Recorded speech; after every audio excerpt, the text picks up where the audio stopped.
Buenas tardes, ¿cómo están? Espero, como en la clase anterior, no haberlos mareado tanto con los números, haber sido clara en la explicación de cómo tasar departamentos, los coeficientes a utilizar.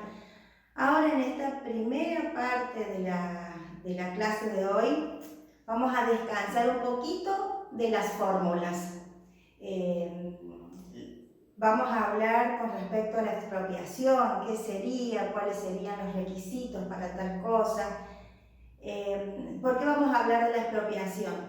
En la clase 1, si ustedes recuerdan, habíamos comentado a grandes rasgos cuáles podrían ser los motivos por los cuales nos pueden solicitar a nosotros que realicemos una estimación de valor. Y los motivos pueden ser por la compra-venta, si recordamos, ¿no?, lo de la clase anterior, por una venta del inmueble, por una sucesión, entonces quieren saber el valor, para el otorgamiento de un crédito hipotecario, entonces también nos pueden solicitar la tasación, por una expropiación o por una invasión, también estaría dentro de los motivos por el cual a nosotros nos podrían solicitar que realicemos esa tasación.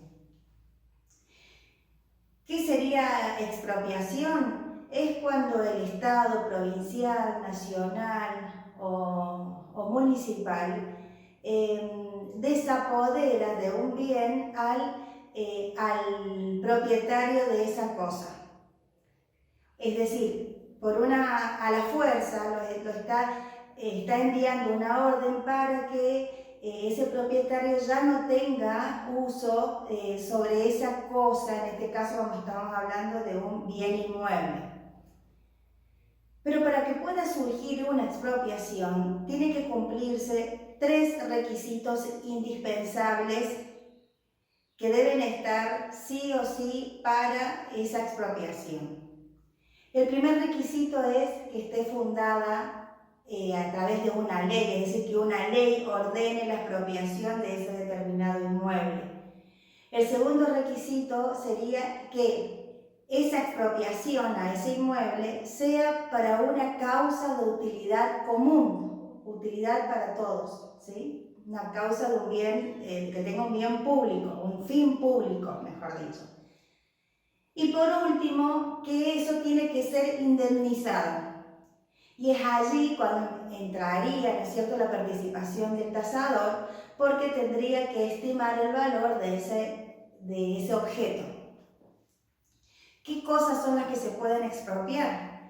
Y bueno, puede ser un inmueble, como hablamos, puede ser objetos tangibles y pueden ser objetos intangibles también. ¿Desde qué punto un objeto, por ejemplo, se podría expropiar? Vamos a dar un ejemplo para que ustedes puedan entender mejor. Encontraron que una bisnieta de un prócer tenía, por ejemplo, la espada de San Martín. Bueno, eso es un objeto que se podría expropiar, ¿no es cierto? Obviamente a través de una ley fundada y por un bien público, es decir, que sea ese objeto, llámese la espada, ¿no es cierto?, que estamos hablando ahora en particular, que sea expuesta en un museo para que todos puedan tener la posibilidad de ver. Eso sería un objeto tangible. Un objeto intangible podría ser el espacio aéreo, por ejemplo, o un subterráneo, ¿sí? Eso serían todas, objetos que se podrían expropiar. Tenemos una ley nacional, que sería la ley 21.499, en la cual establece bien específicamente los requisitos para la expropiación, que le acabo de nombrar, que son los 3.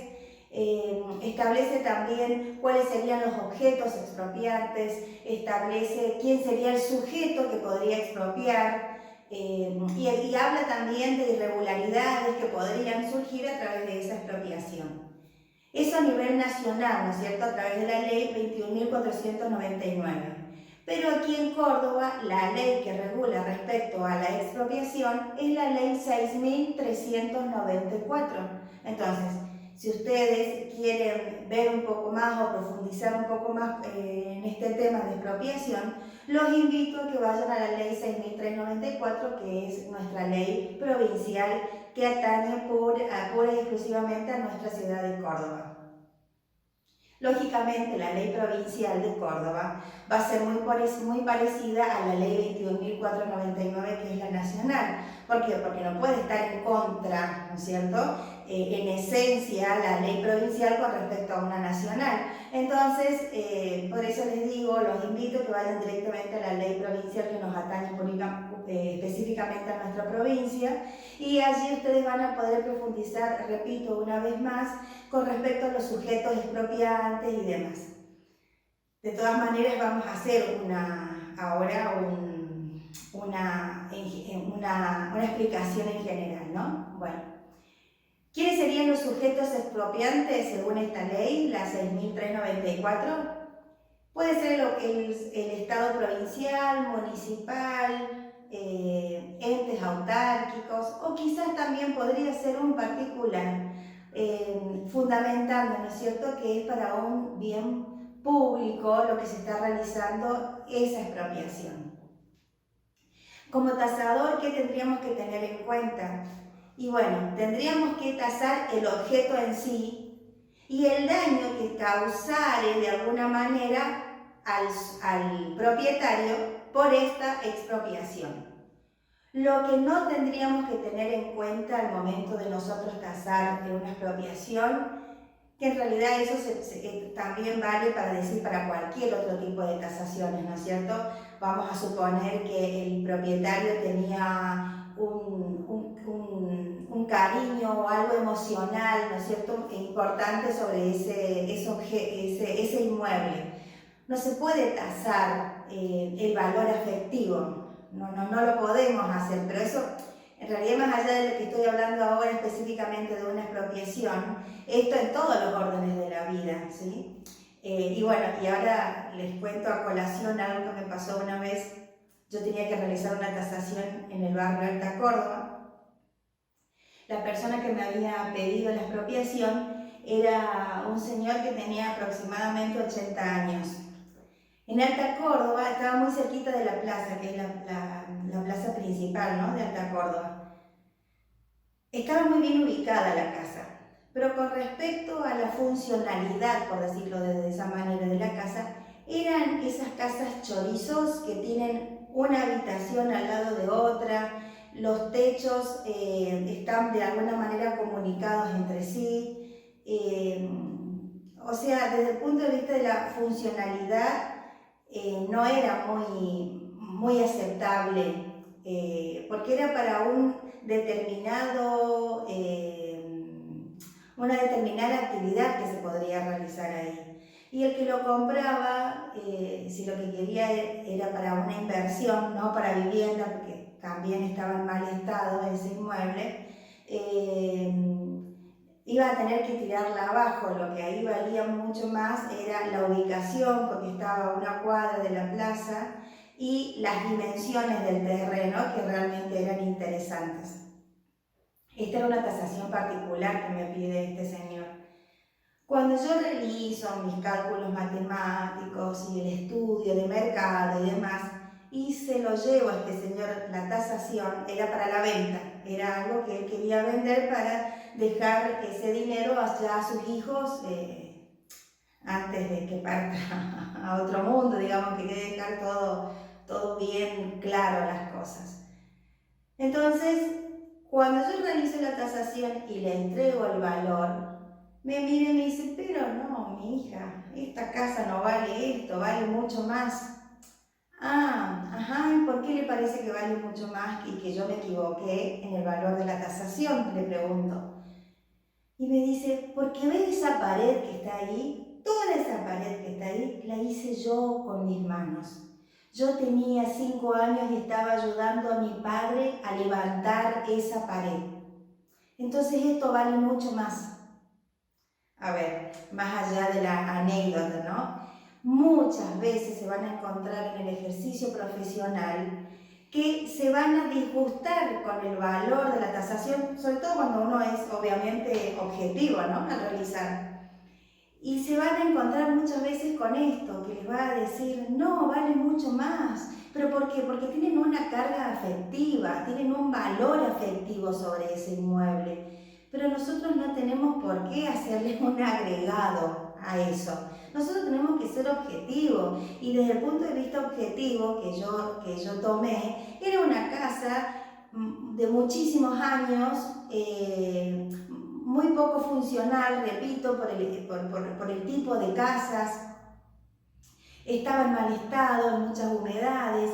Entonces, más allá que obviamente le di un valor a lo edificado, lo que más valía allí era el valor terreno, repito, por dónde estaba ubicado y las dimensiones que tenía. La verdad era una ubicación muy privilegiada que tenía ese inmueble. Y el señor se enojó conmigo, no le gustó la tasación, pero bueno, eran los valores que yo había arribado y nunca yo le iba a dar un valor agregado por el valor afectivo que él tenía. No me puede responder, porque esa pared que ve ahí la hice yo con mis propias manos ayudando a mi padre. Con esto se van a encontrar muchas personas que se pueden sentir molestos, pero bueno, ustedes tienen que hacer su trabajo técnico, por eso siempre digo fundamentar cómo ustedes llegaron a esos valores. Y lógicamente también esto es como una sugerencia, si me permiten aparte que se los hago, no subestimar a la persona, es decir, este señor cuando me dijo a mí, no, por el valor afectivo que tengo ahí no puede valer esto, yo no le puedo decir, pero señor, esta casa no vale nada. ¿Para qué herirlo a este señor si él tenía una carga emotiva muy fuerte en ese inmueble? ¿Se entiende? Entonces simplemente decirle no, según los valores técnicos y los valores y los cálculos y las metodologías que yo utilicé, es este el valor. Usted decidirá después si quiere. Si yo le di, por ejemplo, les doy, ya no recuerdo obviamente el valor que le di en ese momento a ese inmueble porque es hace muchos años, pero vamos a suponer que le di 3.500.000 y él lo quiere vender a 6 millones, bueno, es problema de él.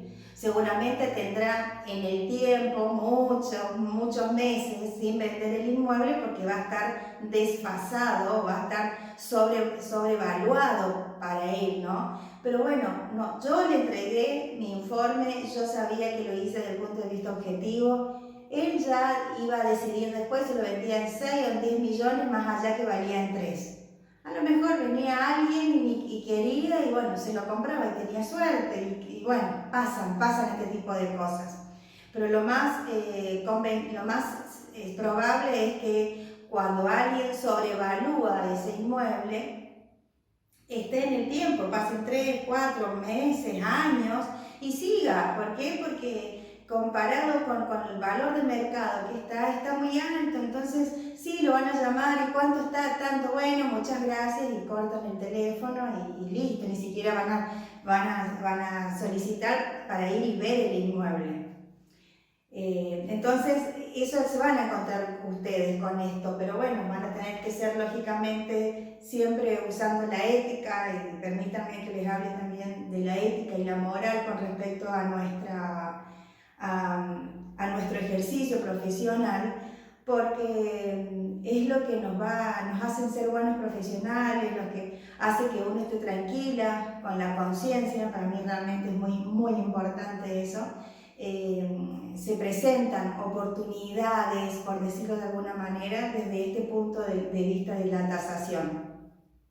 Me ha pasado también como tasador oficial que han venido y me han dicho, perito, le doy un sobre y sobrevalúo el valor.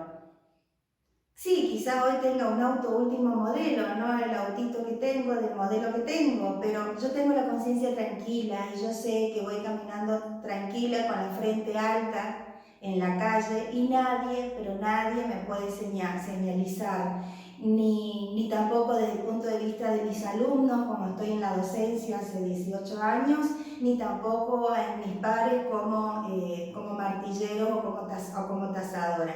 Y para mí eso vale mucho más que tener un auto de último modelo, ¿sí? Pero bueno, eso depende de cada uno. Yo lo que les digo es con lo que ustedes podrían encontrarse en el ejercicio de la profesión.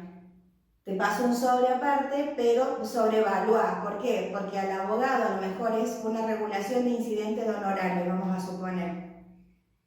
El abogado, que puede ser una de las partes que están solicitando la tasación, lógicamente le va a convenir que cuanto mayor sea el valor al cual uno arribe en esa valoración de un inmueble, mayor va a ser su regulación de honorarios. ¿Por qué? Porque el juez va a tomar como base regulatoria nuestro informe o nuestra estimación de valor, no, nuestra tasación. Entonces él le va a convenir que sea más alto porque obviamente va a ser más alto su regulación de honorarios. Pero bueno, también porque me he encontrado con este tipo de casos. Recuerden que estoy ejerciendo la profesión desde el año 1999, que me recibí de perito, entonces me he encontrado con todos los casos que se puedan imaginar he tenido. Todos fueron una enseñanza para mí, pero lo que he logrado es que esos abogados hoy cuando me ven en tribunales me den vuelta la cara y no me saluden, pero bueno, ¿por qué? Porque yo no accedí a lo que ellos estaban queriendo, que era que yo sobrevalore, pero si el juez me encomienda a mí esa tarea, yo tengo que cumplir, como yo les decía anteriormente, tengo una carga pública. Entonces yo tengo que ser objetiva en esa valoración, porque soy la perito tasador. Es una carga y es una responsabilidad grande la que nos da el juez. Es diferente en el caso de ser perito de control, que ya vamos a hablar de eso en la próxima clase. El perito de control sí va a estar, obviamente, la valoración que va a dar va a ser conforme a la parte que le está solicitando.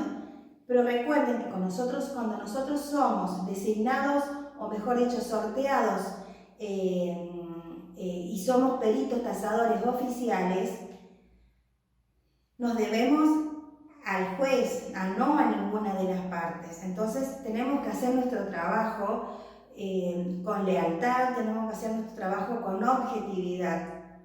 Tenemos que ser realmente objetivos en ese valor, en esa valoración que nosotros estamos haciendo. Si no le gustan las contrapartes, lo siento, pero yo tengo que estar segura de lo que yo hice está bien. Y repito, ¿cómo yo voy a estar segura de la pericia que yo estoy presentando? Como siempre digo, fundamentando a través de métodos, fundamentando a través de los antecedentes comparables, textos especializados en eso, que me puede decir también el valor del metro cuadrado es, libros, revistas especializadas. Todo eso es lo que a mí me va a ayudar a fundamentar. Entonces, si está bien fundamentado, nadie va a venir a tratar de refutar algo. Por ahí muchas veces pueden venir y pedir, ¿no es cierto?, una aclaración respecto a tal punto. Porque pasa también eso, ¿sí? Una vez que uno entrega el informe pericial, nos pueden pedir, bueno, obviamente la contraparte, ¿no?, que aclaremos sobre tal punto. Pero muchas veces, les soy totalmente sincera, son más bien chicaneos jurídicos para poder en el tiempo ir alargando un poco más y no tanto porque esté mal el informe, ¿no? Pero bueno, repito, si nosotros estuvimos seguras y hemos hecho con responsabilidad, vamos a aclarar y fundamentar ese punto que nos están solicitando, la aclaratoria que nos están pidiendo la vamos a hacer y listo, allí terminaría nuestra labor. Pero bueno, como siempre, disculpen, me voy a veces un poquito por las ramas, pero bueno, volviendo a la expropiación. Entonces, tienen que tener en cuenta, como dije antes, que son 3 causas que tienen que estar sí o sí para la expropiación. Les repito para que les quede claro. Que sea ordenada por una ley, es decir, fundada en una ley esa expropiación, que sea por una causa o para una causa de utilidad pública y que esto sea indemnizado. Entonces, dijimos también que el sujeto expropiante puede ser el Estado nacional, provincial o municipal. Pero ¿qué pasa? Ese Estado o ese ese estado sí, municipal, si va a expropiar algo, tiene que ser dentro de su jurisdicción. ¿Estamos? O sea, si yo soy de otra jurisdicción y estoy, no sé, por decirles, a ver, algún ejemplo, el gobierno de Córdoba no va a ir a expropiar algo que está en la ciudad de Santa Fe, por ejemplo, ¿sí? Eso va a tener que ser, se tiene que sujetar, digamos, o dentro de la jurisdicción que tienen. Entonces allí es lo que ellos van a poder realizar esa expropiación. Hay expropiaciones también que son irregulares, y desde qué punto, por ejemplo, podría ser una expropiación irregular, que el sujeto expropiado podría como ir a la justicia para poder pedir un resarcimiento por eso. Por ejemplo, cuando se ha expropiado un inmueble, supongamos para hacer un shopping, ¿sí? O mejor dicho, vamos a hacer otra cosa un poco más clara. A mí me han expropiado el inmueble para hacer una plaza. Y resulta que no se hace una plaza, se hace un shopping. Lógicamente, cuando está en la ley en la cual se está fundando que se va a ser expropiado ese inmueble, se dice cuál va a ser la utilidad o con qué fines lo que se va a expropiar. Entonces, si en la ley decía que se va a expropiar a los fines de hacer una plaza y después se empieza a hacer allí un shopping, no se está cumpliendo con lo establecido en la ley. Entonces, el sujeto expropiado puede ir a la justicia y reclamar eso. Ese es uno de los motivos. El otro de los motivos que podría reclamar es cuando una vez que lo han expropiado, pasaron 2 años y no se inició ninguna construcción o no hay ningún movimiento de que se realice ahí el bien por el cual fue expropiado. Allí yo también como sujeto expropiado puedo ir a la justicia. Otra de las causas que podría ir es, por ejemplo, cuando a mí me expropian solamente una parte del inmueble y la parte que a mí me dejan como para que yo haga uso y goce de esa porción, no puedo hacer nada, es decir, o son tan chicos la superficie o algo que yo no podría realizar nada allí. Allí también yo lo que podría solicitar como sujeto expropiado es que no me expropien una parte, sino que directamente me la expropien toda,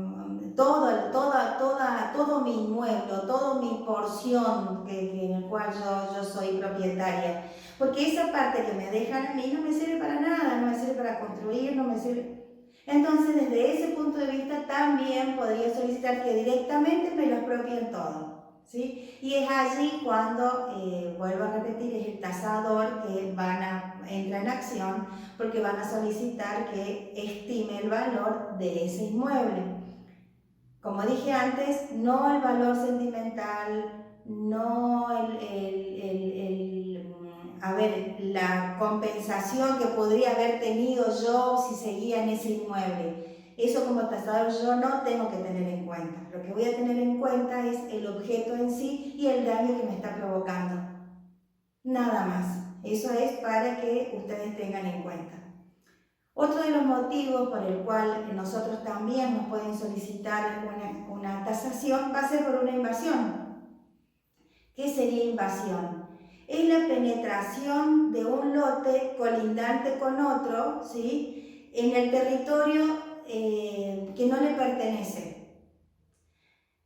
Esta invasión de terreno puede ser por causas que haya sido por un mal amojonamiento, por ejemplo, puede ser que lo hayan hecho con intención de invasión, y para esto lo que se tendría que tener en cuenta son 2 caminos. O se habla con la persona que ha sido, con el invasor, digamos. Se habla con el invasor para tratar que en términos pacíficos, por decirlo de alguna manera, él devuelva esa parte que ha sido invadida, se habla y a lo mejor si la otra persona lo hizo sin mala fe, bueno, devolverá y listo.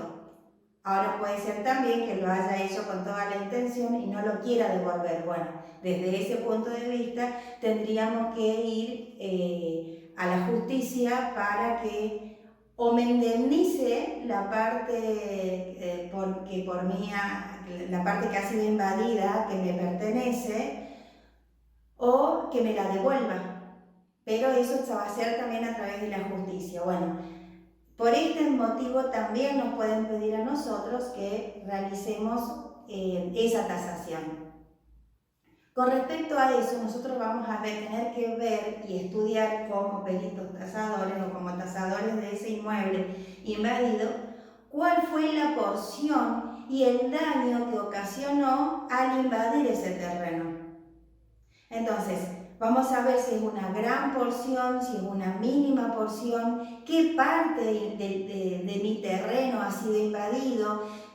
Por ejemplo, si me invade mi terreno desde el punto de vista del frente y va a ser más grave la situación, o va a ser, mejor dicho, el daño que me va a causar va a ser importante con respecto a que si a mí lo que hicieron fue invadirme la parte del fondo.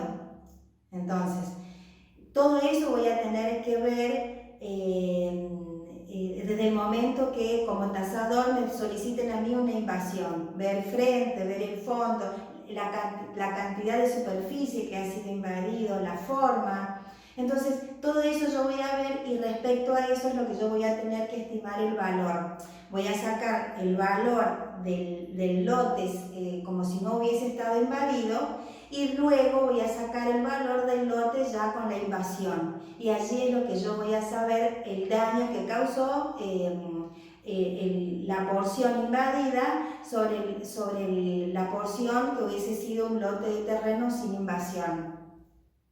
Eso sería entonces, como dije, otro de los motivos por el cual como tasador nos podrían solicitar a nosotros que realicemos una estimación de valor. A ver, si hacemos un ejemplo, por ejemplo, este es el lote. Vamos a suponer que es el frente y este es el fondo. Este es el frente y este es el fondo. No es lo mismo que a mí me invadan esta parte a que me invadan todo este sector. ¿Por qué? Porque acá, como yo decía, lo que me están invadiendo es parte del frente. Y a lo mejor vamos a suponer que el terreno era de 10 metros y me han invadido 3 metros, me quedó un frente de 7 metros y eso es perjudicial para mí porque en esos 3 metros yo podría poner una cochera, por ejemplo. En cambio, si a mí lo que me han invadido, más allá de que acá se puede ver que la porción que se ha invadido es superior a esta, a mí el daño que me ocasiona es menos grave con respecto a esto.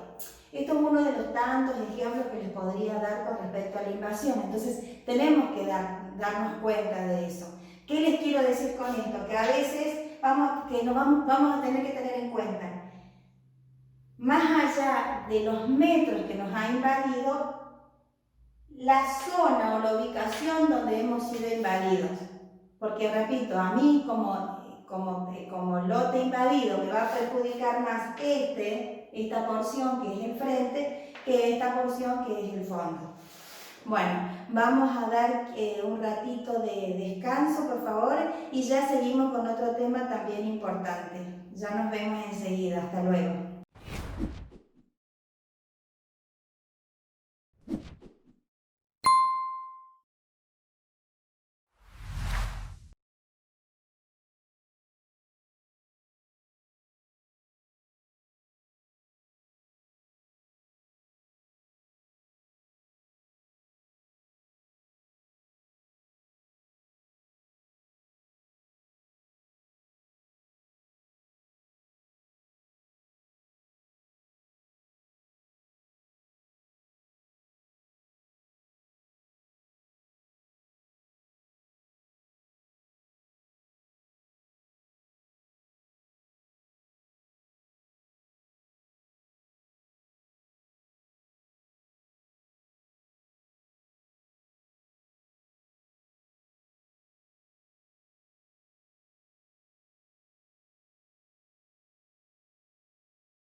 Bueno, luego del descanso breve que tuvimos, nos vamos a dedicar ahora a otro tema que sería la evaluación de inmuebles rurales, que es otro de los motivos por el cual nosotros podríamos entrar en acción en el caso que nos soliciten la tasación del inmueble rural.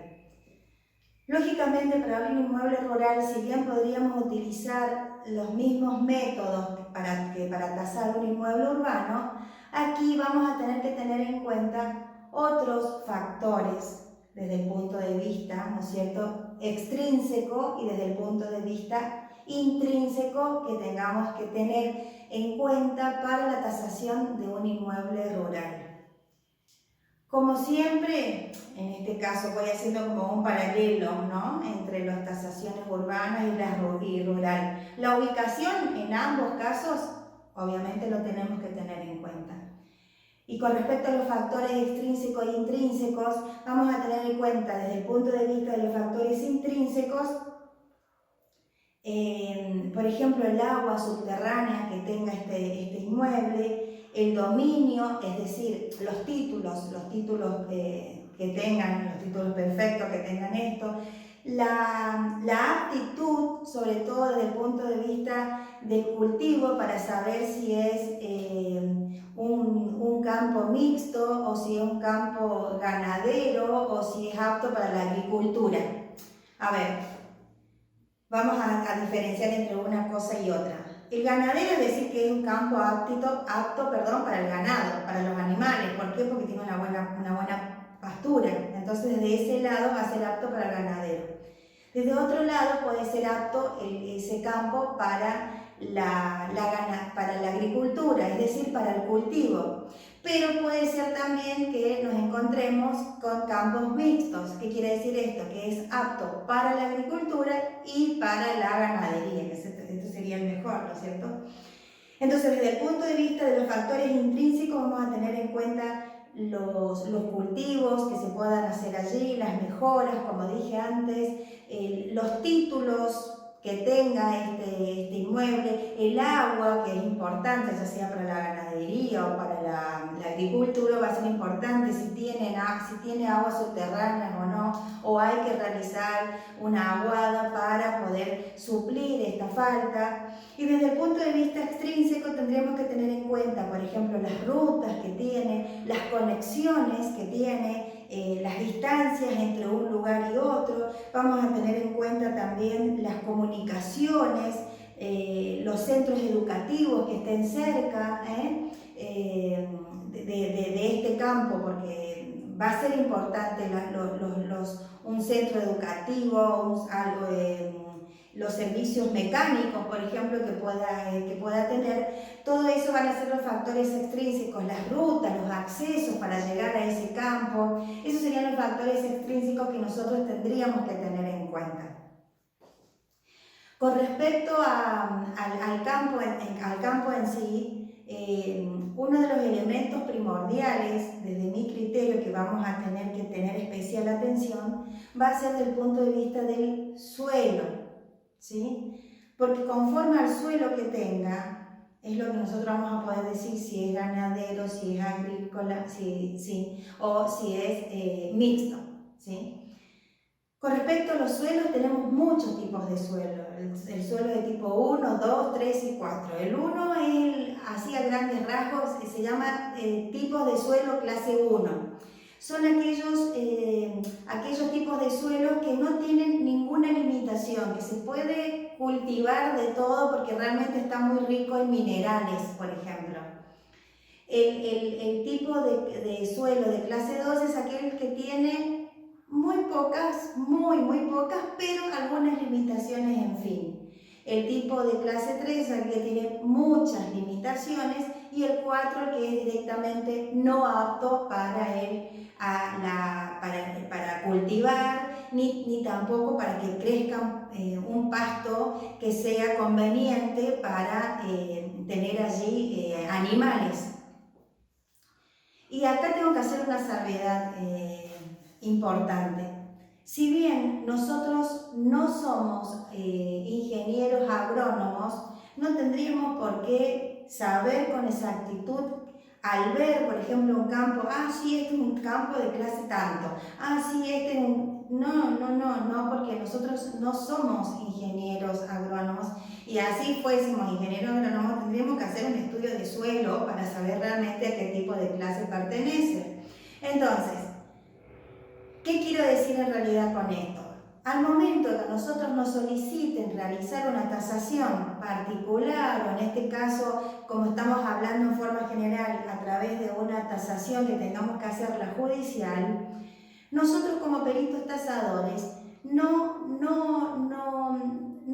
perdamos la posibilidad o el derecho que tenemos de solicitar o consultar al rubro especializado. Entonces no vamos a ser malos tasadores, eso es lo que quiero que les quede claro, no vamos a ser malos tasadores porque si yo tengo que tasar un campo, tengo que ir y pedir ayuda a un ingeniero agrónomo, porque es algo que no es algo muy común, a menos que ustedes se especialicen pura y exclusivamente en la tasación rural, ¿sí? De campos. Entonces allí sí van a tener que estudiar y ver otras cosas, pero en el caso más común o generalizado es que el día de mañana nos piden a nosotros tasar inmuebles urbanos. Entonces, el rural vamos a tener que hacer nosotros un cierto estudio para poder llegar. Y cuando les digo yo con respecto a poder consultar a otras personas que sí realmente están especializadas en el rubro, ¿se acuerdan la anécdota que les conté, que yo en la clase anterior creo que fue, que yo les comenté que tenía que tasar una máquina termoinyectora de plástico? Yo no me consideré obviamente no es vanidad ni nada por el estilo, pero yo no me consideré una mala tasadora por no haber entendido, y cuando vi esa máquina de 3 metros de largo por 9 de largo, yo sabía que tenía que consultar a un experto, porque obviamente uno no sabe todo, y está bueno no saber todo, y todos los días aprender algo. Yo, a pesar de la experiencia que tengo, todos los días estoy aprendiendo algo, porque sería aburrido saberlo todo, ¿no es cierto? Entonces todos los días yo estoy investigando, viendo, porque son cosas que, más allá que me apasionan lo que hago, y siempre digo que yo lo hago con mucho placer, yo amo mi profesión, amo ser docente, amo transmitir lo mucho o poco que sé. Todos los días estoy tratando de ver qué cosa nueva salió para poder aprender un poco más todos los días. Entonces, repito, así como yo pedí ayuda a la fábrica donde se hizo esa máquina termoinyectora de plástico, en este caso, si voy a tasar un campo rural, también puedo pedir ayuda. En uno de las tantas pericias judiciales que me ha tocado realizar, una de ellas fue tasar un campo en Ischelín. De verdad, yo no sabía qué tipo de suelo era. Pero les cuento esto porque realmente está bueno para que ustedes lo sepan y lo puedan utilizar en el día de mañana. Allí frente no me acuerdo realmente cómo se llama la calle, pero la que está al frente del Hospital Español, o lo que era el Hospital Español, creo que está Ciudad de algo de las Artes, una cosa así. Bueno, al lado está Córdoba Ambiente, ¿sí? Entonces, allí en Córdoba Ambiente, cuando yo tengo que tasar un campo, hay un sector donde están todos ingenieros agrónomos, y en ese momento que yo fui y les pedí asesoramiento, obviamente llevé el expediente, les dije que tenía que hacer una tasación judicial y tenía que saber el valor de un campo. Si bien yo ya sabía más o menos cuál era el valor del metro cuadrado, porque como en todos los casos, repito, en todos los casos vamos a tener que buscar comparables y antecedentes, porque como yo les decía en otras clases, es la punta del ovillo para empezar a desgranar y poder llegar a la evaluación de lo que yo tengo que realizar. Entonces, si yo bien ya veía cuando fui a hacer la inspección ocular, obviamente, y siempre les voy a repetir esto, hay que hacer esa inspección ocular, nunca lo hagan, que algunos dicen, sí, está en tal lugar, decime cuánto vale. No No, porque también en esa parte, si a mí me llama alguien y me dice, mira, tengo una casa en General Paz, decime cuánto es, cuál es el valor, y me llama por teléfono. Si bien yo ya podría tener una idea de lo que vale más o menos en Barrio General Paz, y si yo estoy diciendo ya el monto, yo siento como que estoy desjerarquizando mi profesión. No puedo hablar así a boca de jarro, tengo que hacer un estudio, sí, puedo tener idea, repito, de cuánto, a cuánto se están comercializando o cuánto están hoy valuados los inmuebles en Barrio General Paz, pero hay que ver en qué parte de Barrio General Paz, hay que ver cuál es la zona circundante. Entonces, no me parece que yo sería una buena profesional si estoy diciendo el valor sin haber hecho un estudio pormenorizado del objeto que yo tengo que tasar. Otra vez me fui por las ramas, creo, disculpen. Pero bueno, volviendo cuando yo tuve que tasar el campo en Ischilín, fui a Córdoba Ambiente y justo estaban realizando o estaban actualizando más bien un libro que les cuento que era así de gordo, no les estoy exagerando para nada, era así de gordo, en el cual decían, estaba una descripción minuciosa del estudio del suelo de cada zona de Córdoba. Entonces, hacía una descripción de que, por ejemplo, en la zona, vamos a suponer, el noroeste de Córdoba, hay abundante lluvia, el clima es tanto, el tipo de suelo es tanto, y todo eso a mí me ayudó cuando estos profesionales me ayudaron a mí dándome información del campo específico o la zona específica que yo tenía que tasar, me ayudó muchísimo desde el punto de vista de la fundamentación. Porque está bien, los ingenieros que estaban allí o el libro que ellos me facilitaron para yo poder hacer la descripción de la zona que yo tenía que tasar, no me dice el valor. El valor yo lo tuve que buscar por otro lado, pero bueno, a través de qué, comparables, antecedentes, información de las inmobiliarias de la zona. Pero bueno, entonces yo ya sabía más o menos el valor. Lo que yo tenía que aproximar, ¿no? Lo que yo tenía que hacer era fundamentar. Recuerden, repito, era una pericia judicial. Por lo tanto, yo tenía que fundamentar a través de métodos y para eso yo tenía que hacer la descripción del campo. Entonces, no perdamos la posibilidad de ir y consultar a personas que son realmente especializadas en ese rubro. No me cobraron un peso y la verdad que con mucha amabilidad estos ingenieros me dieron toda la información que yo necesitaba, pero toda, clima, vuelvo a repetir, clima, suelo, lluvia, esa zona era apto para qué cultivo, qué tipo de árboles tenía, o sea, todo eso a mí me ayudó para yo poder presentar un informe completo. ¿Sí? Y después, lógicamente, hice la metodología, saqué los antecedentes y demás para poder llegar al valor del metro cuadrado y luego multiplicar por la superficie total. Pero entonces, ese es un dato que yo les doy. En Córdoba Ambiente a mí me ayudaron muchísimo. Y el que pueda comprarse el libro, porque ya se va a especializar, por ejemplo, a este campo de la zona rural, podrían comprar ese libro que es Estudio de Suelo, creo que se llamaba, y allí estaba descrito en forma pormenorizada todas las zonas de la provincia de Córdoba. Realmente a mí me fue de muchísima utilidad.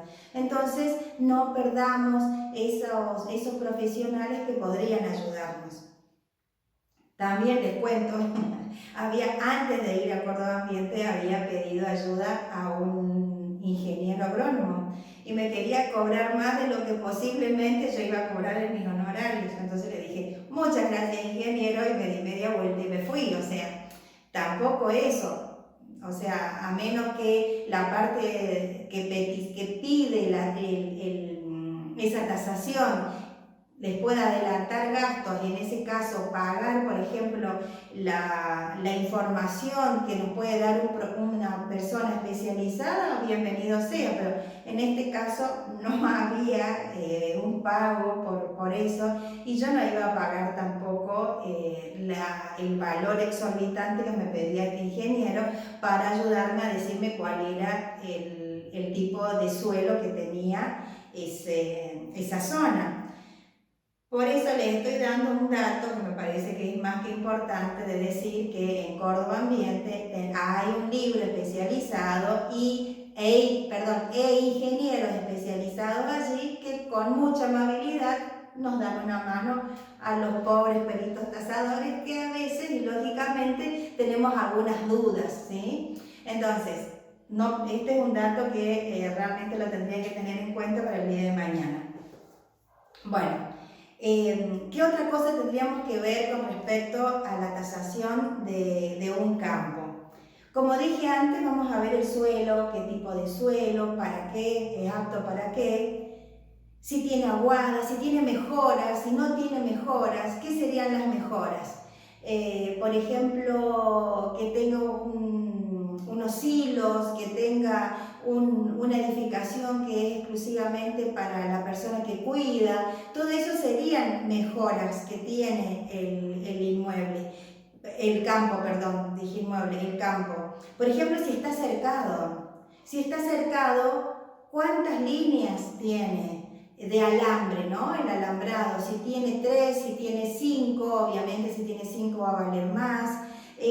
Los postes que van dividiendo cada tramo para poder tensar ese alambrado, si el poste es de cemento, si el poste es de madera, todo eso vamos a tener que tener en cuenta como mejoras que tenga el inmueble. En ese caso, lo que yo les sugiero es que realicen el método separativo. ¿Se acuerdan cuando hablábamos de las casas y hablábamos de Ross Hay, de que tasar por un lado el suelo y tasar por el otro lado las mejoras que tiene? Entonces, eso nos va a ayudar para después, haciendo una sumatoria, llegar a un valor aproximado de lo que es ese campo, ¿no?, que tenemos que tasar. Para ver también la tasación del campo tendríamos que tener en cuenta lo que se llama carga animal. ¿Qué quiere decir carga animal? Y yo ya les voy a dejar un PowerPoint para que a ustedes les quede como ayuda a memoria. Y les voy a dejar también un PowerPoint que voy a acompañar a esta clase, donde están todas las mejoras que podrían tener un campo: los alambrados, los tipos de postes, los torniquetes, si tiene aguada o no, si tiene un tanque australiano o no. Todo eso se los he armado, ese PowerPoint, con fotos ilustrativas para aquella persona que no conoce, que yo les digo un tanque australiano. ¿Qué es un tanque australiano? Bueno, está todo allí en este PowerPoint que yo les he hecho con mucha dedicación para ustedes, para que puedan ir visualizando con imágenes a lo que uno está refiriéndose exclusivamente con respecto a las mejoras en un campo. Entonces, estábamos hablando de lo que es carga animal. La carga animal es el número de animales que pueden entrar por hectáreas. O a ver, podríamos decir también el número de cabezas de animales que entran en una hectárea. Que esto es una de las fórmulas por las cuales nosotros podríamos llegar también a la evaluación de ese campo, ¿no es cierto? El peso ideal que se estima como cabeza de ganado por hectárea es el de 400 a 500 kilos que tenga el animal, ¿sí? Si llegara a tener, por ejemplo, 250 kilos, tendríamos que hacer una conversión, un pasito más desde el punto de vista de cálculos matemáticos.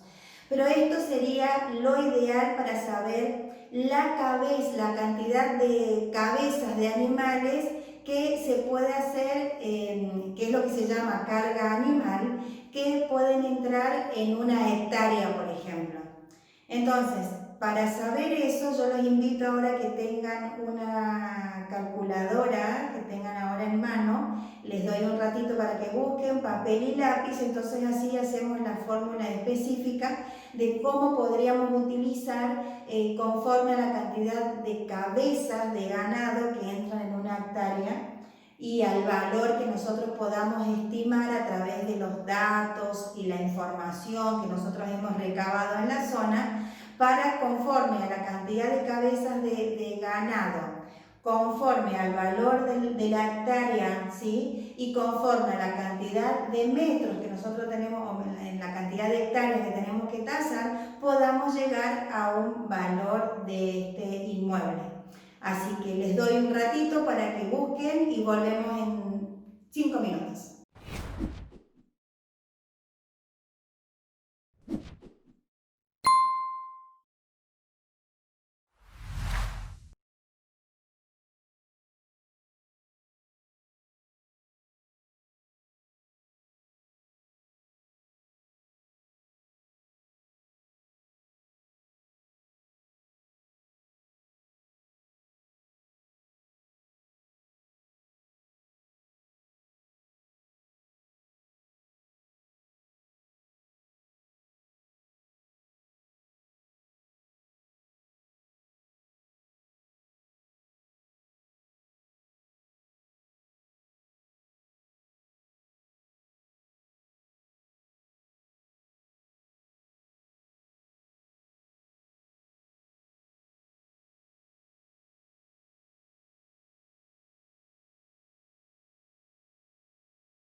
Estábamos hablando con respecto a la carga animal, que decíamos que es la cantidad de números de animales por hectárea o la cantidad de cabezas de ganado que podrían estar en una hectárea. Recuerden que, no sé si les dije antes, pero no importa, se los repito, el peso ideal para un ganado, lo que se considera como carga animal o unidad animal, es de 400 a 500 kilos, ¿sí? Entonces, yo lo que primero que tendría que saber es, en una hectárea, teniendo la cantidad de animales que tengo, ¿cuál sería la unidad animal que tendría? Es decir, la cantidad de cabezas que estarían en una hectárea, ¿no es cierto? ¿Para qué esto? Con respecto al alimento en este caso, vamos a hablar que es una vaca. Del alimento de la vaca, eso es lo que se llama MS, que ustedes podrían ver, sería materia seca. La materia seca se refiere exclusivamente a la pastura que tendría el animal en esa hectárea, ¿no es cierto? Entonces, ¿cómo yo puedo saber qué cantidad de animales o cuál sería la unidad animal o cuál sería la carga animal que tendría en una hectárea? Para eso vamos a ir a un caso concreto. Yo les digo una pequeña aclaración. Los valores que vamos a ir ahora al caso concreto no son valores que hoy se den en la realidad, son a modo ejemplificativo que estoy dando estos valores, pero para que ustedes puedan, a través de un ejemplo concreto, entender o comprender cuál sería la fórmula que tendríamos que utilizar, ¿sí? Entonces, vamos a suponer que en este caso que tenemos concreto, tenemos 20 hectáreas y tenemos 30 vacas. Respecto a ahí, lo primero que voy a tener que saber es la unidad animal, es decir, qué cantidad de cabeza de ganado voy a tener en una hectárea. Entonces, para eso lo que yo voy a tener que hacer es la siguiente operación. Como dijimos, vamos a hacer de cuenta que tengo 30 vacas en un predio de 20 hectáreas y lo que yo quiero saber es cuánto valen esas 20 hectáreas. Entonces, lo que voy a saber hacer para sacar la unidad animal, unidad animal, es dividir 30, que son las vacas que tengo a disposición, digamos, en las 20 hectáreas. Entonces, divido 30 dividido 20 y me arroja un resultado de 1,5. Es decir, que la unidad animal que yo tendría en esa hectárea es de 1,5. Ahora, haciendo ya información, buscando los datos que recabé de la zona, yo pude ver que el valor de la hectárea en esa zona es 25.000 pesos. Entonces, ya teniendo esos datos, yo podría saber cuánto valen esas 20 hectáreas teniendo en cuenta la unidad animal. Entonces, ¿qué es lo que voy a hacer? Voy a multiplicar las hectáreas, que son mi incógnita, ¿no es cierto? O la cantidad de hectáreas que yo tengo que saber cuánto valen, por el valor de la hectárea, es decir, una hectárea, cuánto es lo que vale, por la unidad animal. Entonces, si traducimos eso a los números, vamos a ver que 20, que son las 20 hectáreas que yo tengo que evaluar, por 25.000, que sería el valor de la hectárea en esa zona, por 1,5, que sería la unidad animal, me arroja un valor de 750.000 pesos. Allí yo lo que llegué fue al valor de la hectárea teniendo en cuenta el ganado que se podría tener por unidad animal, ¿sí? Entonces, acá saqué el valor del suelo, ¿no? Si tengo que sacar una estimación de valor completo, voy a sacar por un lado el del suelo, por el otro lado el valor de los animales que están ahí y por el otro lado voy a sacar el valor de las mejoras para luego sumar todos esos valores y me va a dar el valor total. ¿Qué es lo que voy a tener que tener en cuenta en las mejoras? Y como les había comentado antes, las mejoras va a ser el alambrado que tenga, cuántos hilos tenga, no es lo mismo que tenga 3 hilos a que tengan 5 hilos, qué tipo de alambre tiene, si tiene alambre galvanizado o no, el tipo de postes que van dividiendo, ¿no es cierto?, cada 1,5 metros aproximadamente el alambre para tensar, los torniquetes que tienen. Con respecto a los postes, voy a tener en cuenta si el poste es de cemento, si el poste es de madera. Voy a tener en cuenta también entre las mejoras cuál sería, si tiene un tanque australiano, porque obviamente si tengo animales allí y yo no tengo un río natural, voy a tener que prever, lógicamente, un bebedero para esos animales.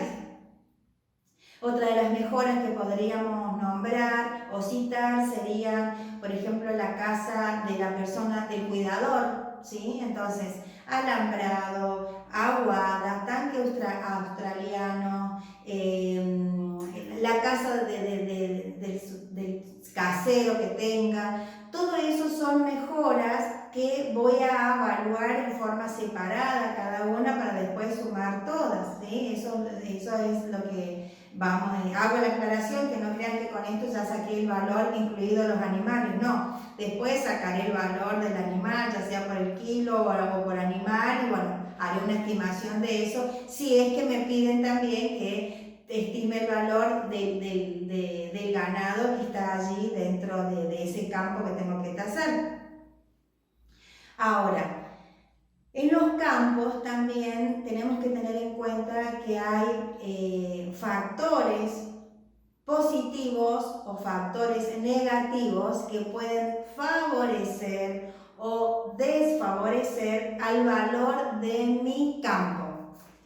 ¿Qué digo o a qué me refiero con factores positivos? Por ejemplo, que tenga impuestos, que el gobierno haya lanzado impuestos que sean para favorecer el intercambio, por ejemplo, el mercado internacional, por ejemplo. Voy a tener en cuenta también, de alguna u otra forma, el rendimiento esperado en la explotación. Voy a tener en cuenta las políticas de promoción que tenga. Esos serían todos elementos favorables que me van a ayudar a mí a dar como una plusvalía a ese campo. Y los elementos desfavorables que podríamos tener en cuenta serían impuestos altos que el gobierno haya puesto desde el punto de vista del campo, las adversidades climáticas, por ejemplo, que tenga muchísima lluvia y eso haga que los cultivos se inunden, o la falta de lluvia, por ejemplo, o el bajo rendimiento productivo que pueda tener ese campo. Todo eso son factores desfavorables o negativos que van a influir también en mi tasación final. Entonces, todo eso vamos a tener en cuenta. Es como que el campo es un poco más minucioso y tenemos que tener muchos más factores en cuenta la tasación si lo comparamos con un inmueble urbano, ¿no es cierto? No tenemos tantos detalles que tener en cuenta como si en el caso de un campo. Lo que también tenemos que tener en cuenta para un campo es que el tipo de suelo puede variar. A lo mejor en un sector de mi campo tiene excelente tipo de suelo, como yo les había hablado al principio, clase 1, y pasado 20 metros resulta que baja de golpe los minerales de ese campo. Bueno, vamos a tener que conocer entre una cosa y otra, porque obviamente no va a ser lo mismo el valor de la porción o de las hectáreas que tienen un alto rendimiento desde el punto de vista productivo al otro sector, que de golpe bajan los minerales que pueda tener el suelo y va a ser menor la producción que se pueda realizar allí. Por eso no evitemos las consultas a lugares especializados, a profesionales que están en el rubro y especializados a eso, para que nos ayuden a nosotros a llegar a un valor más objetivo y el más parecido al que está en la oferta, la que está en el mercado, ¿no es cierto? Entonces, no escatimemos en eso. Nosotros como peritos tasadores tenemos totalmente la facultad de solicitar o consultar a personas técnicas especializadas en el tema que a nosotros nos toca tasar. Entonces no evitemos eso y concurramos a esas personas que podrían ayudarnos a llegar al valor de lo que nosotros tenemos que realizar. Bueno, hasta acá llegamos entonces con respecto a lo que es inmuebles rurales a grandes rasgos, ¿no es cierto? Ya en la próxima clase, que es la última, vamos a tratar lo prometido que para ustedes, que es todo específicamente desde el punto de vista del perito tasador judicial. Les voy a brindar todas las herramientas que ustedes van a necesitar el día de mañana, los modelos de actas, modelos de pericia, y vamos a hablar largo y tendido desde el envío de cédula de notificación, que es el primer paso que vamos a tener nosotros, o la primera noticia, o lo primero que vamos a recibir, hasta la entrega de la pericia. Así que, bueno, eso sería la última clase. Por eso dejé exclusivamente para ese tema, para que me pueda explayar bien respecto a eso, que me parece el tema que a ustedes más les está interesando. Espero haber sido clara, espero que me entiendan, espero que no los aburra con mis clases. Y bueno, muchas gracias por estar del otro lado. Saben que pueden contar conmigo para evacuar las dudas que tengan. Yo estoy siempre en las salas de chat para que me pregunten todo lo que ustedes no han comprendido bien. Y nos vemos en la última clase entonces el miércoles que viene. Que tengan una linda tarde y tengan un muy buen fin de semana. Hasta la próxima, muchas gracias.